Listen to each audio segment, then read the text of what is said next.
There is another way in which you could organize the definition of your function.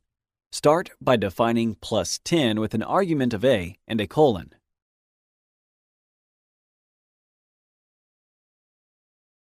On the next line, instead of directly returning the value of a plus 10, another variable can be created inside the function to carry that value.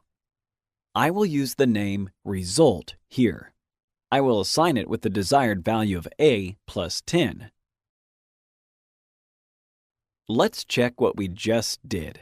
If I execute the code in the cell, I will get nothing. Why? Because of this moment, I have only declared the variable result in the body of our function. Naturally, to obtain the desired outcome, I will also have to return that variable.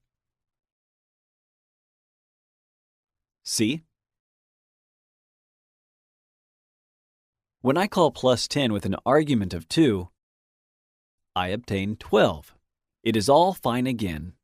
Print takes a statement, or better, an object, and provides it printed representation in the output cell.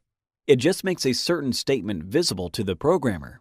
A good reason to do that would be when you have a huge amount of code and you want to see the intermediary steps of your program printed out, so you can follow the control flow. Otherwise, print does not affect the calculation of the output.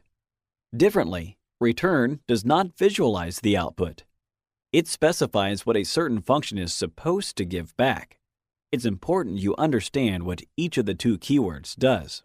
This will help you a great deal when working with functions. The following could be helpful. Let the same function also print out the statement outcome. If we put down only return outcome and then return result, what will we get when we call the function? Just the first object to return, the statement outcome. If, instead, we print the statement and then return result,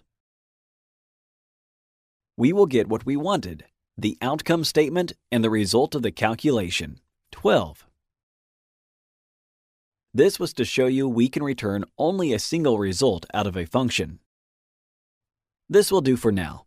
Thank you for watching.